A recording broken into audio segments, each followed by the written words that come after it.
Hello, everyone. Happy to be here. Today I'm talking about menstrual health and hygiene. I'm Dr. Mrs. Manjula Glavara, and I'm here to encourage you about your menstrual health and hygiene. आज हम मासिक धर्म, माहवारी, महीना के स्वास्थ्य और स्वच्छता के विषय में बात करेंगे और आपको हम प्रोत्साहित कर रहे हैं कि आपके इस चाल में किस तरह से हम इसको बहुत अच्छे से मैनेज कर सकते हैं। कुछ आंकड़े हम आपको दिखाना चाहते हैं। वो है भारत में 3,550 लाख स्त्री और लड़कियों को मासिक धर्म होता है। भारत में 71% लड़कियों को महीना आने के पहले कोई भी जानकारी नहीं थी। पहली बार महीना आने पर घबराहट, डर, भय, तकलीफ इत्यादि होता है। 40% सरकारी स्कूलों में शौचालय नहीं है, जिसके कारण से लड़कियों को स्कूल जाना बहुत मुश्किल होता है। और अगर है भी तो लड़कियों के लिए अलग शौचालय नहीं है, जिसके कारण से लड़कियों को बहुत मुश्किल होता है। भारत में 70% स्त्री पैड नहीं खरीद पाती हैं। केवल 12% पैड उपयोग करने वालों के द्वारा 9,000 टन पैड का कचरा बनता है, जिसमें प्लास्टिक होता है और जो डिस्ट्रॉय नहीं होता है। सब में पहला मुद्दा ये है कि महीना आशीष है, श्राप नहीं। अगर महीना है तो जवानी है, महीना है तो भविष्य है, महीना है तो इसका मतलब यह है कि अंडे कोश में से अंडा छूटता है। हर महीना हमारा बच्चादानी बच्चे को प्राप्त करने के लिए तैयारी करता है, और जब नहीं उसमें बच्चा आता है तो इसकी पूरी लाइनिंग बाहर निकल के ब्लीडिंग के रूप में निकल आती है। जो ब्लीडिंग 1 कप से कम करीब होती है। छोटे लड़कियों को कम होता है, 12 ml से 80 ml ज़्यादा से ज़्यादा। महीना शारीरिक परिपक्वता का चिन्ह है, जनन क्षमता को दर्शाता है, माहवारी है तो भविष्य है, बहुत सारी बीमारियों से बचाता है। मेनार्के पहली बार महीना होने को कहा जाता है। इस समय से लड़की युवती अवस्था में पहुंच जाती है और शरीर में बड़प्पन आने लग जाता है।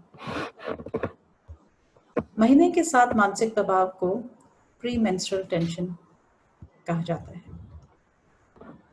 प्री मेंस्ट्रुअल सिंड्रोम उन लक्षणों को कहते हैं जो मासिक धर्म के साथ आने वाले रोग को कहते हैं, जिसमें पीठ में दर्द, पैरों में मरोड़, सिर में दर्द, घबराहट, दुखदपन, छाती में भारीपन इत्यादि होता है। महीना का चुनौती सब स्त्रियों का अलग होता है। एक माँ का बेटी के समान होना जरूरी नहीं है, ना बहनों का। सबका शरीर अलग होता है और सबको अलग चुनौती होता है।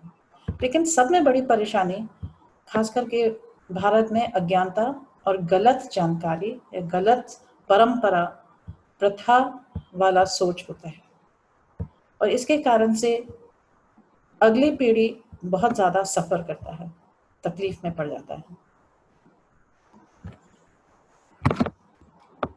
जो परिवार बड़े हैं या छोटे घर में रहते हैं या एक कमरे का घर रहता है, तो एकांतता नहीं मिल पाता है कि लड़की अपने इन काम को पर्दे के पीछे कर सके। ऊपर से अगर व्यभिचारी नजर वाले लोग होते हैं, रिश्तेदार होते हैं, तो बहुत सारा बच के रहना पड़ता है। परंपरागत सोच में स्त्री और लड़की महीना के समय में अशुद्ध होती है, उसको बाहर रहना पड़ता है, अकेले, भूखे प्यासे, कोई सुरक्षा नहीं, बहुत तकलीफजनक परिस्थिति में पहुंच जाती है, और लड़कियों के लिए बहुत मानसिक दुख हो जाता है। महीना संबंधित रोग का इलाज नहीं करना चाहिए, क्योंकि यह स्वाभाविक प्रतिक्रिया है। ये भी गलत सोच है। दवाई नहीं लेना क्योंकि आदत लग जाएगी, ये भी अनपढ़ सोच है, अज्ञानता है। और पानी की कमी, टॉयलेट नहीं होना, जो स्त्रियों को बाहर जाना पड़ता है, जंगल में जाना पड़ता है, खेत में जाना पड़ता है, उनके लिए बहुत मुश्किल होता है कि वो अपने पैड को बदले, सफाई रखे इत्यादि। ऊपर से बहुत सारी स्त्रियों को खून की कमी होती है, अनीमिया होता है, जिसके कारण से कमजोर होती हैं, कम खून जाता है।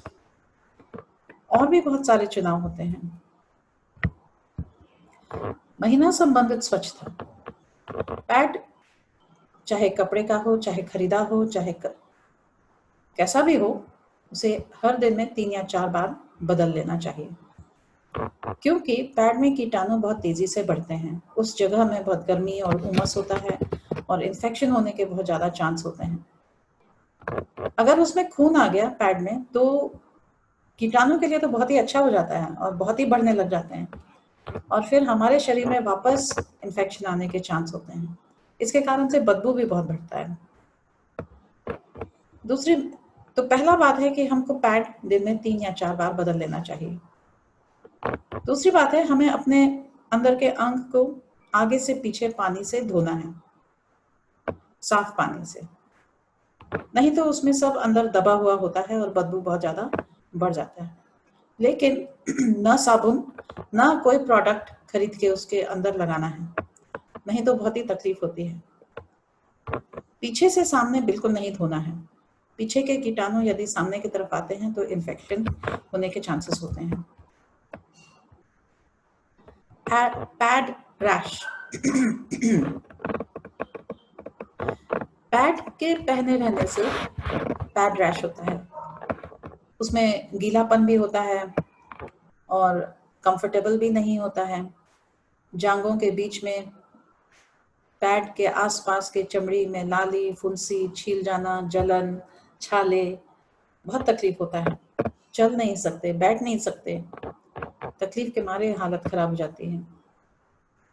तब क्या करना है, इसे अच्छी तरह धो लीजिए, एंटीबायोटिक क्रीम लगा लीजिए, सुखा लीजिए और आराम कीजिए। बनते बराबर जितना होता है आराम करना चाहिए। कुछ लोगों को पैड से ही एलर्जी होती है, उन्हें दूसरे पैड लेना चाहिए जिसमें प्लास्टिक न हो। रीयूजेबल पैड्स होते हैं जो घर के बने हुए होते हैं, हाथ के बने हुए कपड़े होते हैं, उसके अंदर कॉटन यूज कर सकते हैं। इन्हें धो के बार बार इस्तेमाल कर सकते हैं, इसमें एलर्जी नहीं होती है। सफाई रखना बहुत ज़्यादा ज़रूरी होता है। रोज़ाना नहाना, शरीर को स्वच्छ रखना स्वास्थ्य के लिए ज़रूरी होता है। पैड के उपयोग के बाद कपड़े के पैड को पानी में धोना ज़रूरी है, फिर उसे सुखा लेना चाहिए और फिर अच्छी तरह सेफली उसे रख लेना चाहिए। अगर डिस्पोजेबल पैड है तो उसे जलाना है, चाहे एक साथ जला लें, चाहे एक एक करके जला लें, लेकिन जलाना ज़रूरी है। घर में साफ कपड़े या कपड़े के तकिए के गिलाफ या कोई बैग, कपड़े के बैग के अंदर अच्छे से कॉटन, कपास को डालकर लपेट कर पैड बना सकते हैं। उपयोग के बाद कपड़े को धो सकते हैं और कपास को चला देना चाहिए। किसी भी गंदे कपड़े का उपयोग नहीं करना है। जो सा भी कपड़ा हमें मालूम है महीना आने वाला है, कपड़े को साफ कपड़े धुले हुए होने चाहिए, स्क्वायर में कटे हुए होने चाहिए, साइड से सिल देने चाहिए, अच्छे से रखने चाहिए, साफ जगह में रखना चाहिए, वहाँ चूहे और कॉकरोच इत्यादि उस पर नहीं आना चाहिए। मासिक धर्म का दर्द कुछ लोगों को होता है और कुछ लोगों को होता ही नहीं है। कुछ लोगों को बहुत पहले से पता चल जाता है और कुछ लोगों को होने के बाद भी पता ही नहीं चलता है। जो गर्भ होता है वो मरोड़ मरोड़ का दर्द देता है और उस दर्द को शुरुआत में ही दर्द का गोली ले सकते हैं। मेफ्टाल स्पैस और बॉस्कोपैन नाम की 2 गोलियां यहाँ पर हम बता रहे हैं, भर पेट में आप उसे ले सकते हैं, दर्द कम हो जाता है। एक दिन में 3 बार ले सकते हैं। जरूरत है तो लीजिए, नहीं तो जरूरत नहीं है तो बिल्कुल नहीं लेना। दर्द सहना नहीं है, गोली लेने से बहुत रिलीफ होता है। बहुत लोगों को पहला गोली के बाद दूसरा गोली की जरूरत ही नहीं पड़ता है, लेकिन आप अपने डॉक्टर से बात कर लीजिए कोई भी मेडिसिन लेने के लिए। ड्रग एलर्जी आपको नहीं होना चाहिए और आप पक्का कर लें ये आपके लिए सेफ है, तभी आप इस गोली को ले सकते हैं। कोई भी दर्द की गोली लेने से बहुत ज़्यादा आराम होता है, उससे आदत नहीं पड़ती है और ज़रूरत अनुसार उसको यूज़ किया जा सकता है। दर्द के समय में और महीना के समय में हमें आराम करना लेडीज़ के लिए बहुत ज़्यादा अच्छा होता है। थोड़ा हल्का फुल्का काम कर सकते हैं, लेकिन आराम ज़्यादा करना है। घर के लोग घर के काम में सहायता मदद करना चाहिए। एक कप के बराबर करीब खून जाना चाहिए एक महीने में, ज़्यादा नहीं है। लड़कियां जो होती हैं, युवतियां जो होती हैं, उनको 12, 15, 20 ml ही जाता है। और महीना का एक एज रहता है, अगर 45 उम्र के एवरेज में वो खत्म हो जाता है। कुछ लोगों को पहले, कुछ लोगों को 55, 60 तक भी चल जाता है, लेकिन कभी ना कभी तो महीना बंद होने वाला है। अंडाकोश से अंडा छूटना 36 साल की उम्र में करीब करीब बंद हो जाता है। छूटता है, लेकिन कभी नहीं और कभी हाँ। जिन स्त्रियों को खून कम जाता है, ऐसा हो सकता है कि उन्हें अनीमिया हो, उनको खून की कमी हो। अगर खून बहुत ज़्यादा कम है तो महीना ही नहीं आएगा, इसलिए खून का जांच करवाना बहुत ज़्यादा ज़रूरी है कि कितना खून है। पौष्टिक भोजन स्वास्थ्य में सुधार लाता है। यदि बहुत ज़्यादा खून जा रहा है या लंबे समय तक जा रहा है तो स्त्री रोग के डॉक्टर को दिखाना, सोनोग्राफी करवाना, जांच करवाना ज़रूरी है और इलाज सही रीति से लेना है। झोला छाप नकली डॉक्टर से दूर ही रहना अच्छा है। वो बॉटल लगाते हैं और फिर वापस तकलीफ शुरू हो जाती है। हमारे देश में और हमारे परिवार में और हमारे समाज में बहुत ज़्यादा ज़रूरी है कि मासिक धर्म के विषय में जानकारी बच्चों को देना ज़रूरी है। लड़कों को, लड़कियों को 9 साल की उम्र से मासिक धर्म के विषय में सिखाना और तैयार करना चाहिए, ताकि जिस समय महीना आए उस समय कोई डर और भय नहीं, लेकिन एक तैयारी के साथ उसका सामना कर सकते हैं। स्कूल बैग में पैड अच्छी तरह से लपेट के रखना चाहिए, ताकि जब जरूरत का समय आए, अगर हमें नहीं, हमारे दोस्तों को, हम उसको यूज कर सकते हैं। डर और भय से को दूर करना है और प्रेम से उन्हें प्रोत्साहित करना है, लेकिन तैयारी और जानकारी बहुत ज़्यादा ज़रूरी है। अज्ञानता बहुत खतरनाक है। मासिक धर्म एक सामाजिक मुद्दा है। बहुत लोग सोचते हैं ये लेडीज प्रॉब्लम है, लेकिन ऐसा नहीं है। किसी भी देश में, किसी भी आबादी में करीब करीब आधे लोग को महीना होता है। हर स्त्री अपने परिवार से जुड़ी हुई होती है, किसी भी रिश्ते में हो सकती है। दादी, नानी, माँ, बहन, पत्नी, बेटी, बहू, काकी, मौसी, पड़ोसी, कोई भी हो सकती है। इसलिए समाज को, पुरुषों को अपने परिवार के स्त्रियों को के लिए सहायता, मदद और ज़रूरतों का प्रबंध करना ज़रूरी है और इस तरह से उन्हें प्रोत्साहित कर सकते हैं। समाज में अंतर आने के लिए सभी को मिलकर मासिक धर्म को श्राप नहीं बल्कि आशीष बनाना है। Thank you very much.